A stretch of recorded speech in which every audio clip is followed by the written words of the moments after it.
live stream education day. I'm here with Amy Elliott. Amy is a journalist that writes for jewelry industry publications like JCK. She has a story coming out in the New York Times. She knows the fashion world. Let's see, you've written for bridal magazines and First Dibs content and the same report. That's right. So, and she's my favorite person to go to when I want to talk about fashion and what's coming up. Well, actually, I'd love to talk to her about anything, but we have fun talking about fashion and trends. So, how are you today? I'm great, Andrea. Thank you for having me. It's believe it or not, it's great to be back at the Javits Center. I know, really. Who knew we'd all be looking so forward to being exactly. Javits, I was right? like, wow. I mean, it's like my home away from home. It's been a long time, but it's great to hear it. And this is actually the first time we've met in person, even though we've had a great professional relationship from afar. We've done lots of Zooms and interviews, but so we actually got to hug each other today. How fun! It was really special. So I'm very happy to be here indeed, and I'm very happy to New York in March can be kind of a drag with weather. So I was super happy that it's sunny. It's sunny. And I got to come in the snow. I'm usually like wargaming how I'm going to get home. Yes, because I'm in the Midwest. Like I've literally driven home from here before to avoid getting stuck here during a blizzard. Always the MJSAJA show usually traps us with something weird weather, but it's been beautiful. Yeah. There's always something, but so far so good, and this is definitely a highlight. Getting to chat with you about my favorite subject. So you walked the JA show before you came over here to MJSA. Did you find anything really cool over there? I mean, I don't want to be like no, but I did see corroborating evidence of trends that I have spoken about on panels, trends that I've written about. I saw, I mean, we'll get into that, I'm sure, but it was great to sort of see vendors across all, the entire spectrum of price points and aesthetics kind of showcasing that. And I mean, I saw gold herringbone chains. So there were a couple of things that surprised me along those lines. But most of it was okay, so we are still doing paperclip chains. Okay, great tennis necklaces. Got it. There was an estate dealer that had a number of Riviera necklaces in their case. I haven't seen that in a long time. Just putting out your estate Riviera. So it was nice to sort of get confirmation of some of the trends that first kind of came on my radar a couple seasons ago, and then some that I picked up when I was at the JCK shows in Las Vegas over the summer. And it's sort of okay, here we are, six or so months later, and it seems some of these trends have solidified. So that was sort of my experience of walking the show. Excellent. So let's unpack that, because you mentioned several different trends that people should be paying attention to right now. So let's talk about the straight line necklaces, just because I love straight line or tennis style bracelets and necklaces. So that is just it's just emerged as a new jewelry wardrobe essential. I'm wearing one right now from Forever Creations. The trend is to get them very petite and affordable, and I think it's about people wanting to treat themselves and having discretionary income to do so. And so if you are married, you're probably going to upgrade your wedding ring, get a big giant eternity band. If you're single and have some discretionary income, you want this style more than anything. And failing that, a tennis bracelet would be great as well. But these kind of I call them pantry staples. Those are very much what people want. They want to buy jewelry that is lasting, meaningful, timeless. And so there's a demand for these classics with a twist, if you will. But the tennis bracelet in every iteration, from fancy shapes to there's one where it's just the diamonds are in the center and the rest is chain.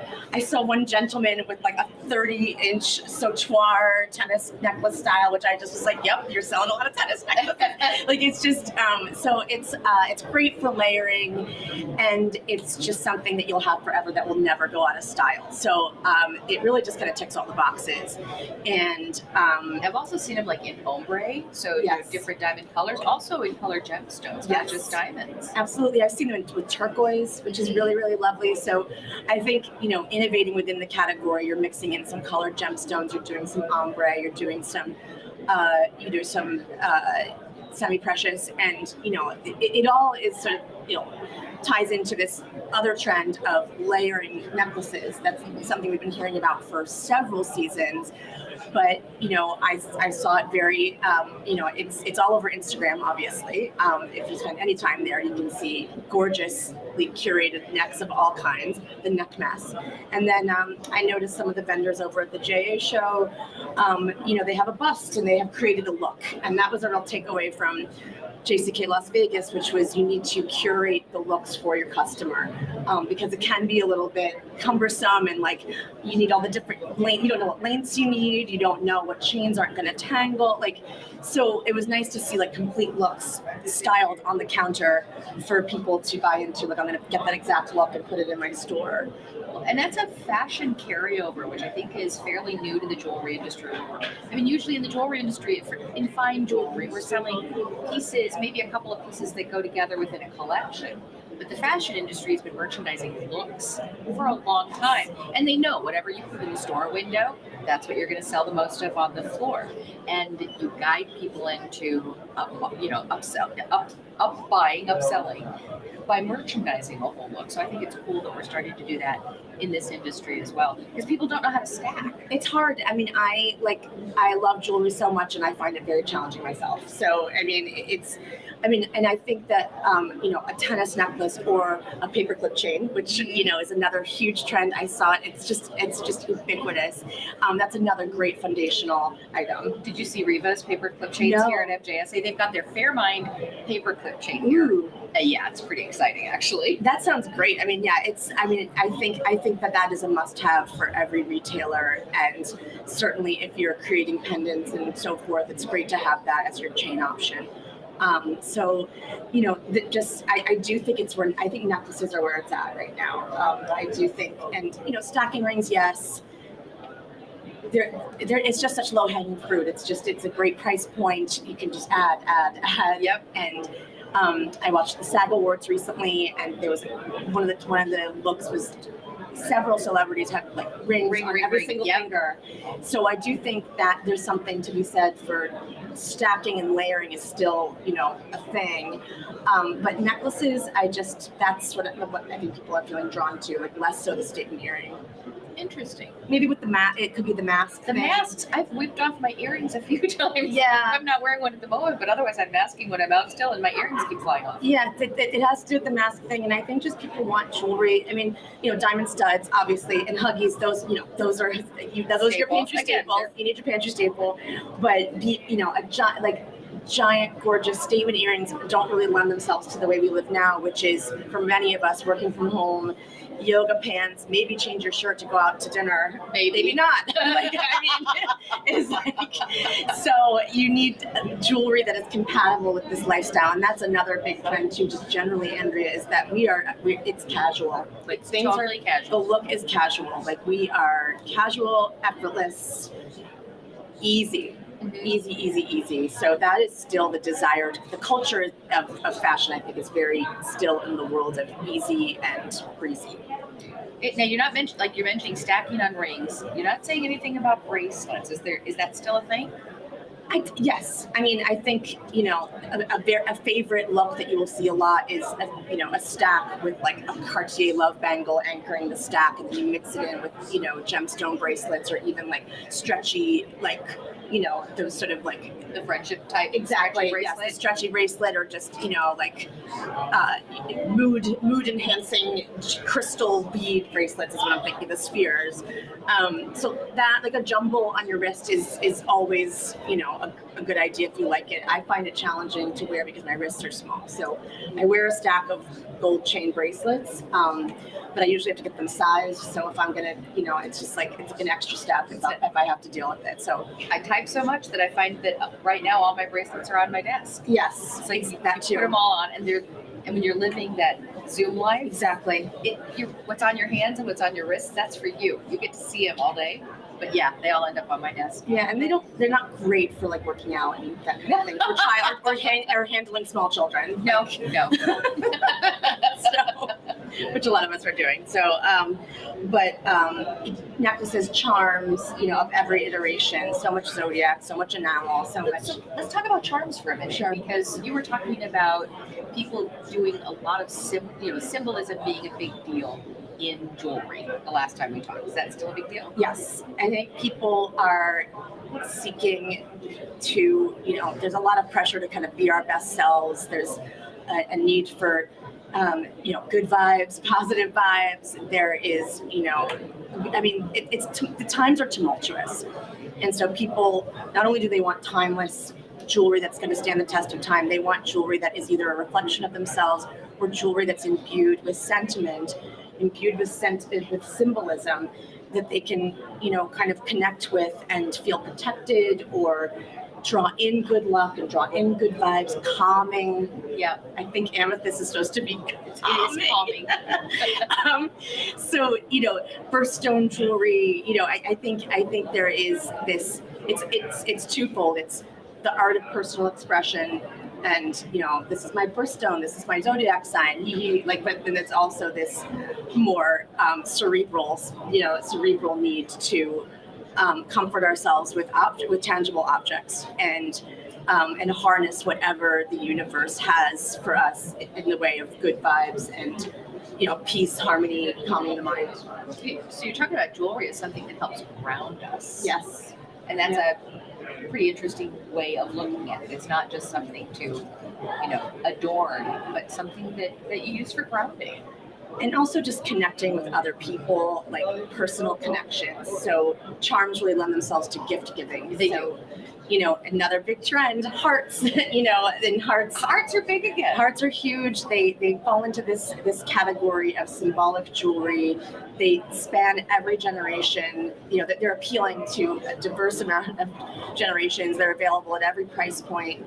And there is also a desire to kind of like forge connections with people you love, to solidify relationships. Maybe you haven't seen your mom, in a year or two, and you want to, celebrate those friendships, those relationships. So hearts, I think, are kind of dominating in that space, and zodiac charms, zodiac themes, and hearts. But I love hearts. For speaking to a trade audience, an insider audience. It's so. Everybody understands a heart. You don't have to work hard to sell it. I'm curious because hearts come and go as a trend.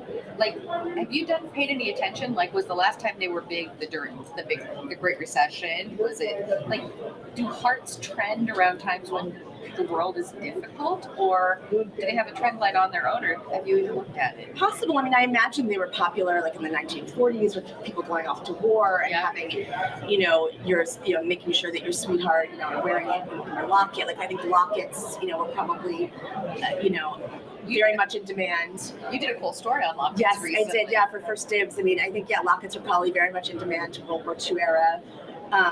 In that way. Honestly, I feel like the heart thing right now is kind of radical because like it was just thought of as cheesy, like Sweet 16 jewelry for a long time. Like as long as I've been covering jewelry, it's like, a heart. Maybe you do a Valentine's Day story, but it's kind of like the thing a child buys their mom, not exactly. It It doesn't feel expensive. Sometimes it doesn't feel expensive. It doesn't feel special enough. It's just so like. Again, like kind of cheesy, but these are like really thoughtful statements within that shape category, and it just feels appealing. For all the reasons that we're discussing, they are very appealing. What's the most like the heart that you've seen that like describe your favorite heart or what? I want a heart that's like a hard stone, like a lapis or a chrysoprase, or even like agate or labradorite that is like encased in gold, like that, and big, like the size of a big gumball. Like that would be really, really nice. Those are great, and I do like enamel stories. There's some hearts out there that are kind of skinny and elongated and pave. Those look really good to me. But no, I just want, and Melissa Spalton makes it beautiful. She has a ton of them, and like an opal heart would be great. Lauren Kay makes great great gemstone hearts, but that's sort of, like medallion size but a heart. Now you've mentioned enamel a few times too. Is enamel on your radar? Yes, enamel has been, around, and editors I think have been aware of enamel as a trend for, again, several seasons. But it is just people crave color. They love color. It feels novel. It feels youthful to me. I think enamel. It feels like, because you can create all these different colors. You can create like a pistachio green, or like a pastel pink, or like a shocking pink, or even like a vibrant yellow. Like I think that is. I notice a lot of designers at the high end doing it, and then there are designers at the supplier level that are doing it as well. I just think it's easy to understand. The price is pretty great, unless you're having it hand done in Turkey or something. But like it's accessible. Yeah, accessible, and it's pretty, and it's colorful, and people just want color. For a long time, people have just been craving color, and just a jolt to the senses, and it feels fresh and it feels youthful. Yeah, I've noticed when you talk about jewelry, your fine jewelry really well, but you also weave back to accessory level, more fashion, back to fine. I think that's something that we need to pay more attention to as an industry, that women aren't just fashion or fine jewelry consumers, that they mix it all together. I definitely think that the moment for that is right now. I think we are at that moment, because gold is too expensive. And gold is really, really expensive right now. And you can't, like, if you're on Instagram and you're looking at all these different looks and you covet them as I do, like, you can't replicate those looks without, completely liquidating your household, right? Like you'd have to, like, you just can't achieve, most people cannot achieve those looks. And the look calls for abundance, and it calls for wearing in multiples. Most people can't do that unless they're buying like one thing, two things per year. So I actually think the mix is a great call right now. Mixing, not just like costume jewelry, but just mixing your silver with your gold, or 22K gold over silver. Yep. And even like some vermeil. Like, I was such a snob forever, but I'm just like, like, I just like the time is now. Like, what am I like? I feel like if there was ever a stigma, I think that has to go away. It has to go away. And we were going to we did want to talk about silver at some point today, because with the knowledge that gold is so expensive, I think it's a huge opportunity for people who make and deal in silver jewelry. It's a big demand, and we're a white metal culture. Yes, we really are. Everybody kept saying, "Oh, yellow gold will come back," but we are still, in North America at least, very much a white metal culture. Yeah, and I'm wearing silver today because I was like, silver is feeling really great and accessible to me, and fresh and gleamy and bright. I don't know, like, I just, and I am such a gold person, so for me to be like, all in silver. Yeah, all in silver is very rare, but I feel like it feels chic to me all of a sudden. And there's so many, like, there's, you can go bold with silver, and that's another thing. So, like, if you want this, because we had talked at one point about Elsa Peretti being in the headlines because of her death, and also because she was in that much watched Halston thing on Netflix. Her legacy of the big chunky bone cuff and the big chunky bean and the vessel pendant. Yep. Like, a lot of younger designers are responding to that and putting out these what I would call sculptural and gold. And it's just, I think we need to be ready for that as an industry, for silver to be a new demand for silver. Well, and if the industry doesn't respond, then people are going to be at department stores and someplace else meeting that demand for silver. I think sometimes in the fine jewelry industry, we worry, then they won't buy the fine.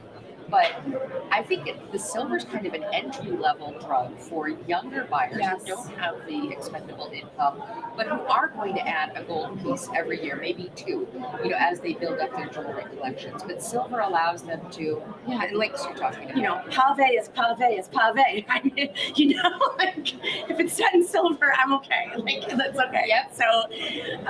So I'm actually kind of excited about this trend, because it just feels I'm excited for the silver revival. Yep. Yeah, so what else can we talk? We talked about hearts. We talked about. I'm thinking about all the big trends. Yellow gemstones? We didn't talk about diamonds. About yellow diamonds. Saw some yellow diamonds over there. They were definitely a big story at JCK last summer, and I was happy to see them still kind of in the cases and being loud and proud. People love this like ray of sunshine on their finger. And does it have to be a diamond, or is it any yellow gemstone? Is it a color thing, or is it a yellow diamond? I think it's yellow diamond because I think if you love color, you're into the idea of a yellow sapphire. But Lady Gaga wore she wore the giant Tiffany diamond.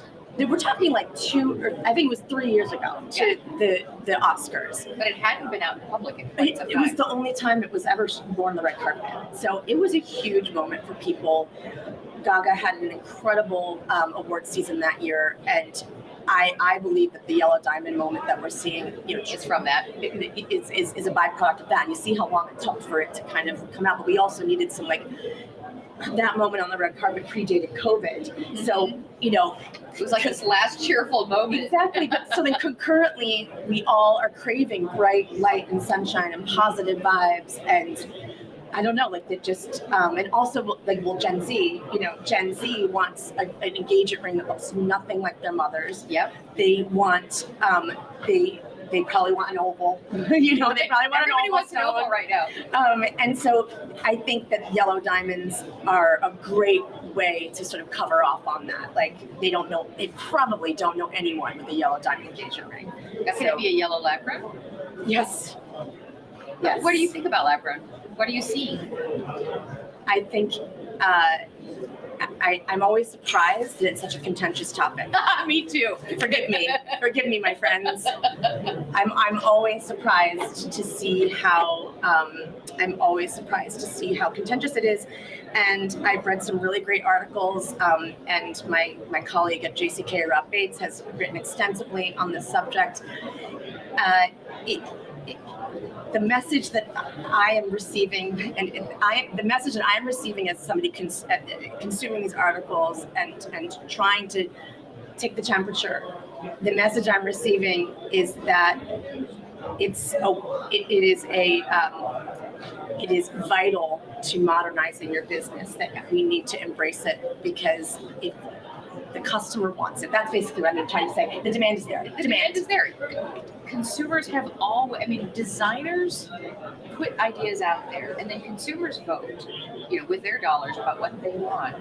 And then the fashion world has always adapted to what the consumers want, because otherwise you're out of business. You don't get to decide, but we don't like wool. And we don't want wool cutting in on cotton, so no wool for you, consumer. But that's kind of the analogy we've had in the jewelry industry, and yet the consumers are really asking for lab-grown diamonds. The demand is unequivocal. So it's there is concern that those who don't at least diversify their assortment with the option, that they won't make it. Yep. So that's a very strong concern. So that's sort of where we are today.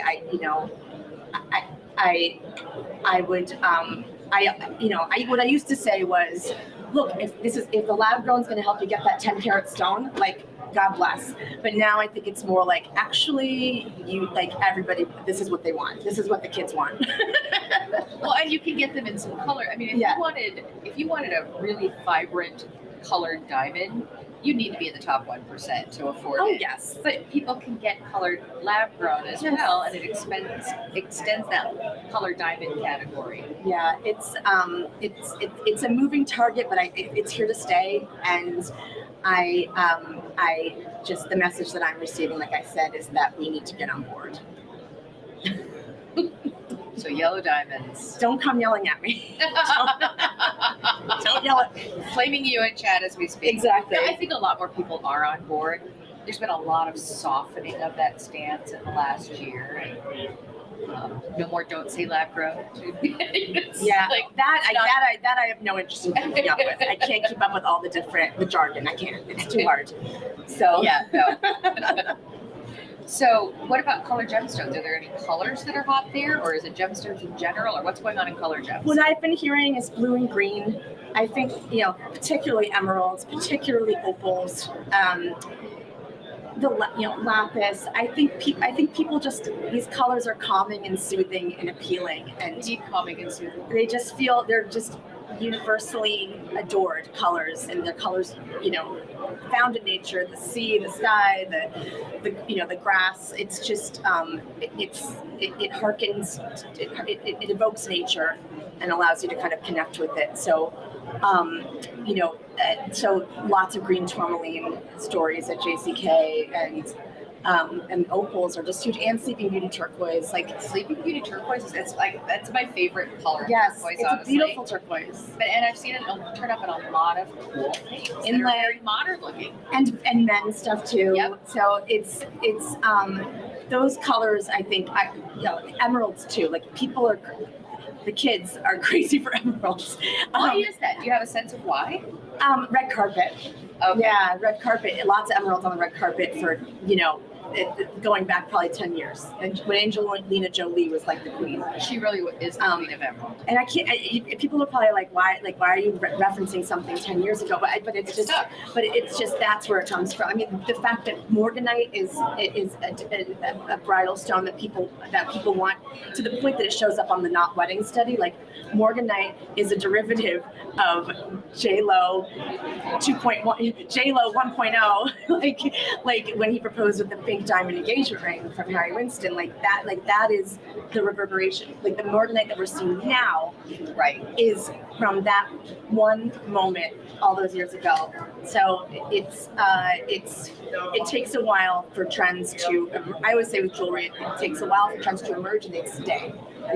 They do stick for a lot longer than in fashion. Thank God. So, we have to melt everything.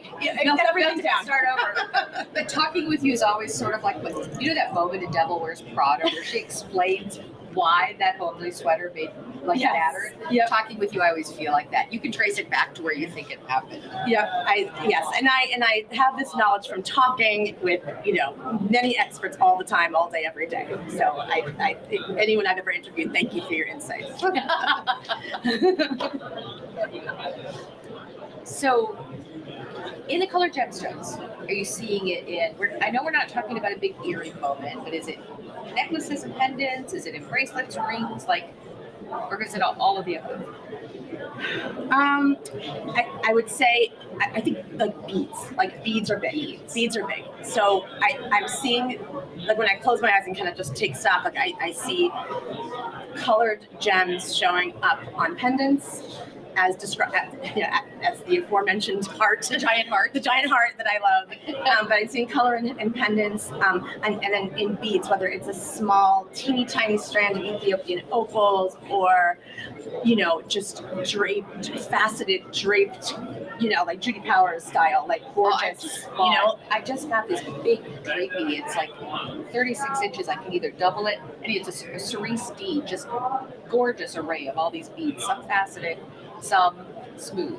Definitely, and or the kind that's like a station necklace that's like bezel set stations, multiple colors, and just like rainbow everything is still popular, still desirable. So I think it's going to play out in necklaces and pendants mainly. But also rings. But also, like a cocktail ring. Yeah. But I always think with cocktail rings, like, that's a specific customer. You know what I mean? Like, that's a very specific. For some reason, wearing a giant ring, I think, you're more of a fashion person. That's not comfortable for a lot of people. I think they're more. If they were going to wear a statement piece, it would be earrings. So it would be earrings first, and then maybe a larger pendant style. But the cocktail ring is, I think, for the social butterfly, the extrovert. So it's, I think if you're buying color, so color is great for that person, but it's specific. So you have to kind of cherry pick the designs that you are going to purchase, or, for the designers and makers to, maybe you're working with a store who has a particular client in mind, because it's almost like a bespoke custom, because it's so specific. Because who really is going to wear that giant? I mean, I would, but like that giant, amethyst like on your finger, or aquamarine, which is so gorgeous, but like it's cost prohibitive one, and also it's a very specific personality type, whereas you're more likely you could be more demure in your taste, but you could be convinced to wear a more colorful pendant with your button-up shirt like what you're wearing. Right. So before the pandemic, because we've gone into this everything bright and sunny and inspiring and making us feel better moment directly as a result of COVID. We weren't on that fashion trend before COVID, were we? I felt like we were more of a neutrals, almost futuristic trend before COVID. No, I think color. I think it might just be that like you're so immersed in like metals and diamonds and like just the sort of like bread and butter of the jewelry industry. I do think color has been a big story. Yes, color has been a big story for as long as I have been sort of, I would say for a long time, at least 5 years, which is how long I've been writing for JCK.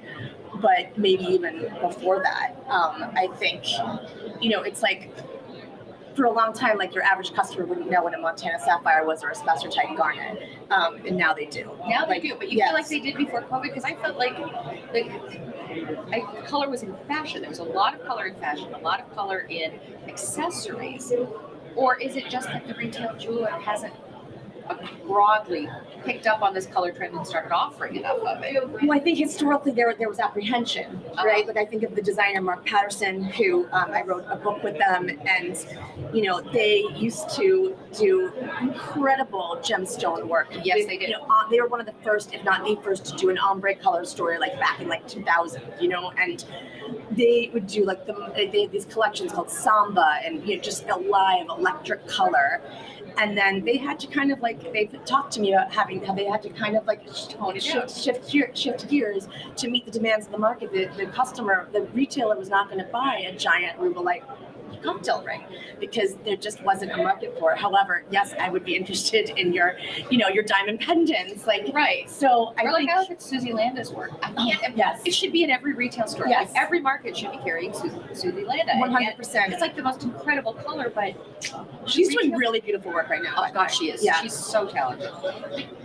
But I feel like the retail stores are like the stopping point between what the designers can give them in color and what the consumers want, and then it doesn't always pass through. I mean, just historically they've been gun shy with color, but then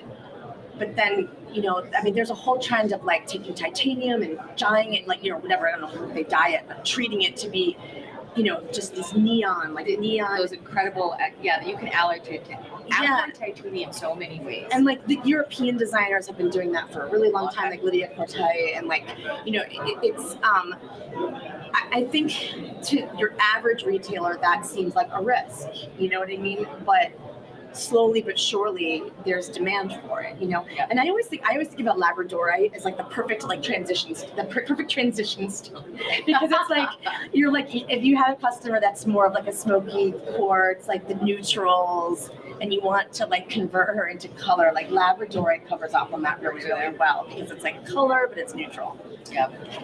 Well, like the Morganite, I felt like Erica Courtney was telling that story and nobody else was really jumping on it. She was just like, let's put it all in Morganite. Yes, she does pink very well. She does do pink very Oh my gosh, yeah. I mean, pink, I think we're definitely, just looking ahead, like, there was a lot of buzz about Valentino's show. Yep. That was at the Haute Couture, which was shocking pink, like just this like crazy entire show in hot pink. So that's going to orange. There was like a strong undertone of orange in some of those pinks. So not baby pink. But that is a trend to, I think, pay attention to, because I think and then we have to see. So another thing, if you're not watching, you got to watch the Oscars, everybody, on Sunday. It's on Sunday. I've been avoiding the news, so just so you know. So like, if you haven't been tuning in, if you haven't tuned into anything, the Oscars are on Sunday. So that's going to be another great place to get a whiff of trends that might emerge.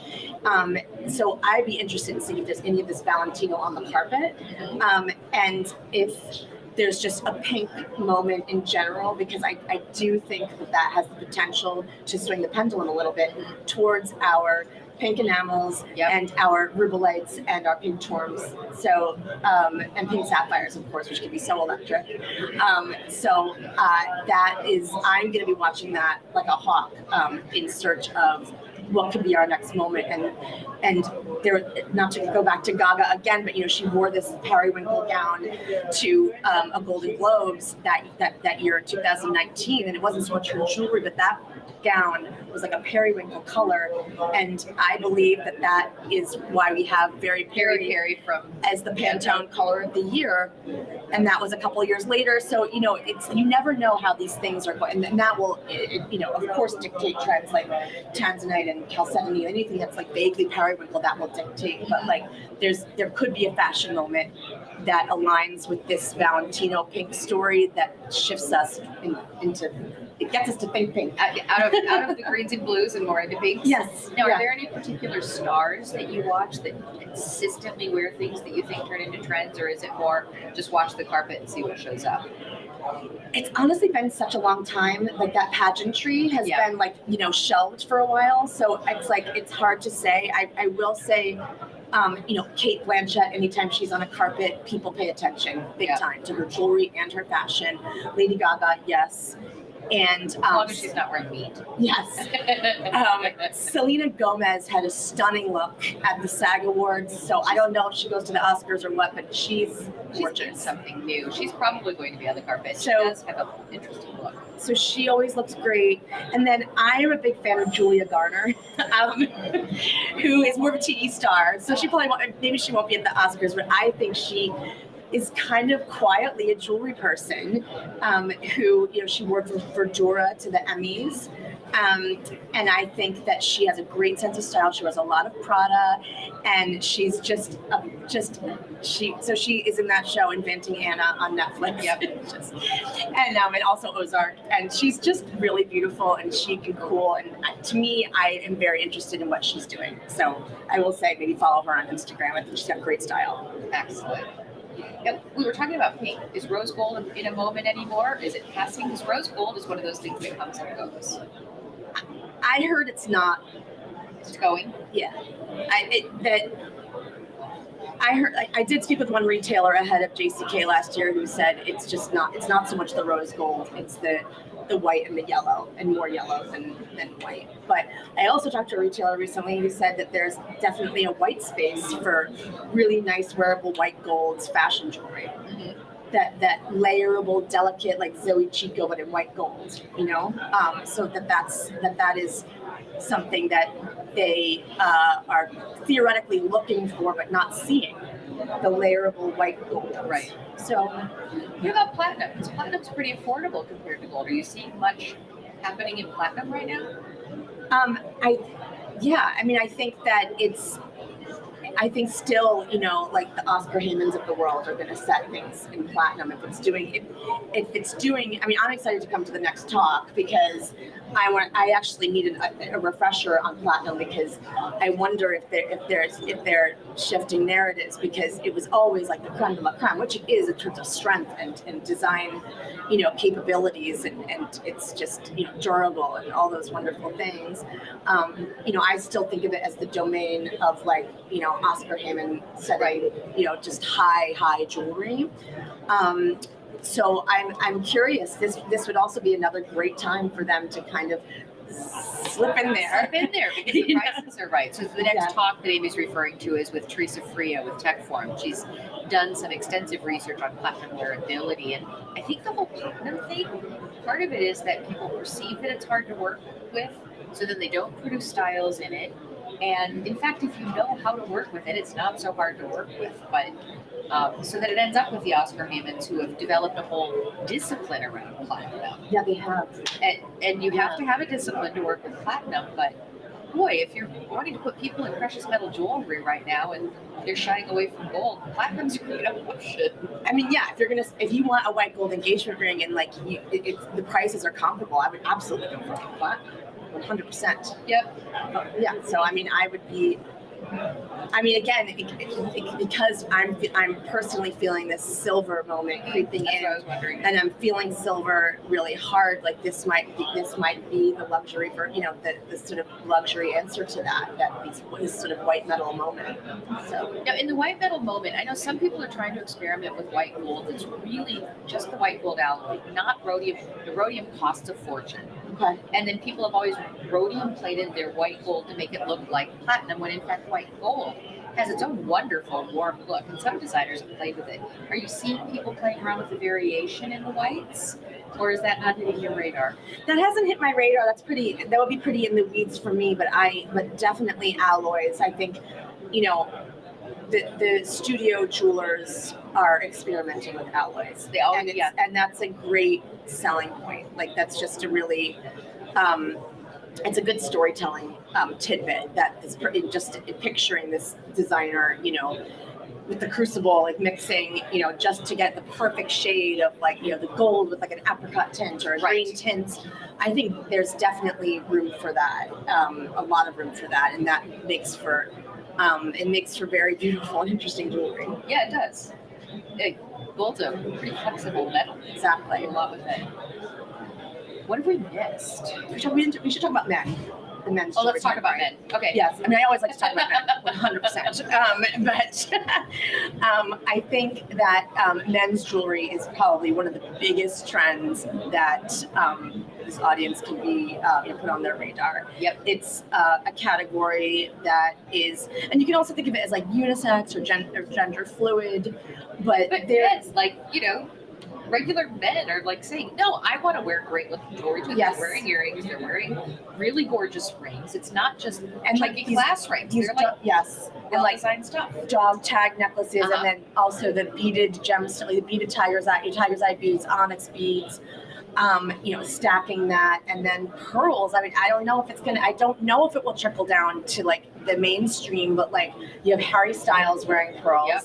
You have Jock Peterson from the Atlanta Braves wearing pearls. Like all those things just kind of work together to make an impression. And then we had like football players.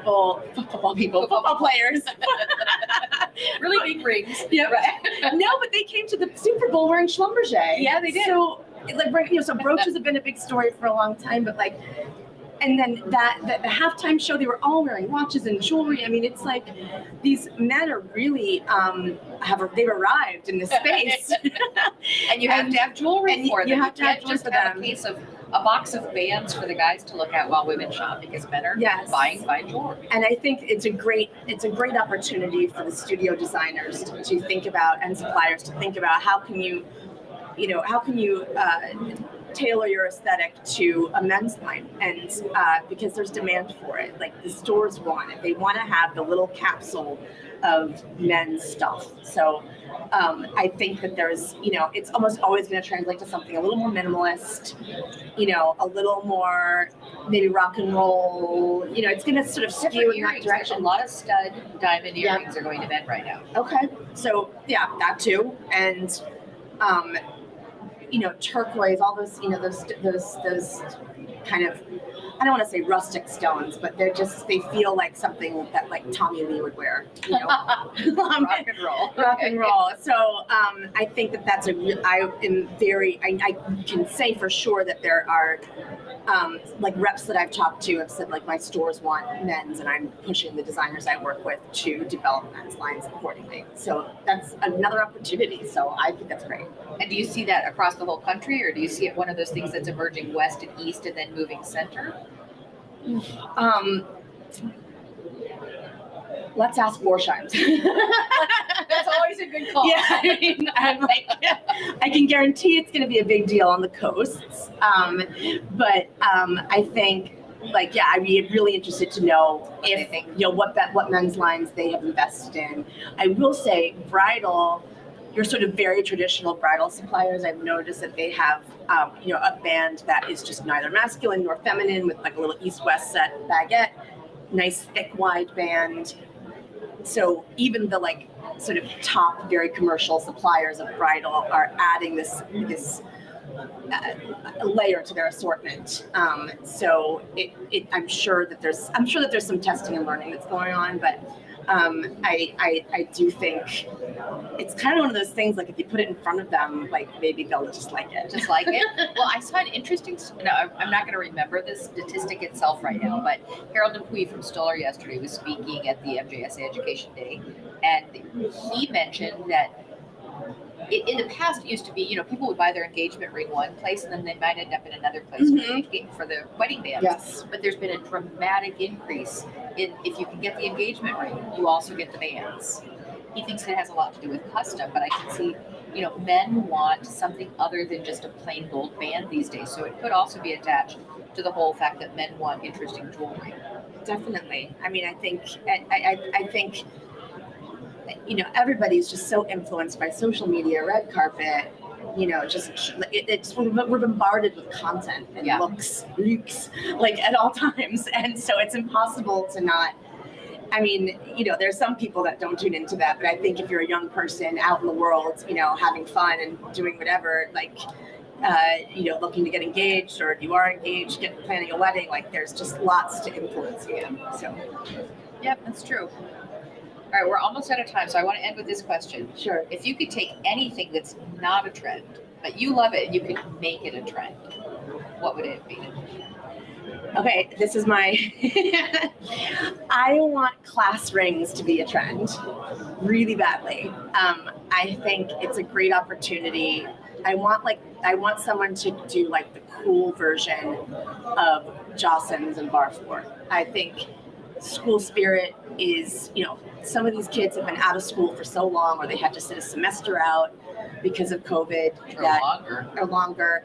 I think there's just this. I think we can anticipate an unprecedented amount of school spirit, and also more discretionary income to put towards this. And I just love the idea of somebody coming up with, precious metal. I'll change this, change that, swap in this gemstone, some sort of mix and match program, but it's cool and kind of change the shape. Would you do it? No, I think signet. I would do signet. I would do signet, but I also, yes, you could change the shape where it was more of a Star Trek V or whatever that is. You could change the sort of the tablature or whatever the face of the ring could change. You could have knife edges. You could have it's almost thinking of it as a bridal line, but just a little bit more price point conscious. But what a great opportunity for local jewelers. I just feel this could be a really great thing. And so and also if you are working with a youngster to put together her gold or silver class ring, that could be a lifetime customer. So yeah, you don't have to wait for the engagement ring to turn her into a jewelry store buyer. You can get her at the class ring. Yeah, so that is something in my gut is telling me that we could be upon that, and I really want someone to do that. So the Amy Elliott trend when it takes off. That's what I'm really hoping is a trend. And other than that, I think I'm really happy with where things are, as far as there's plenty to write about, plenty of great stories. Always, there's no shortage of inspiration points. I'm always just so surprised and delighted, that there's always something new to write about. So I thank the audience for that, for sharing their talents and giving us jewelry writers, things to write about. So, and you do such a wonderful job of covering everything from the studio jeweler to the big brands. So it gives you really incredible holistic perspective. Well, thank you. Possible. I'm very happy to have a voice in the jewelry trade, and it's just great to be back. Just back. You can see rocking in my chair. Right. This is great. Around all our people. Okay, guys. Well, thank you so much for coming over and doing this. I appreciate it. It's awesome. Thank you for having me, and good luck to everyone out there. And thanks for watching. Yep. Thank you for being with us. This was Amy Elliott, and watch for her writing in a lot of places, including in the New York Times this week. Yes. All right. So watch for more articles from Amy. Thanks, everyone. Bye.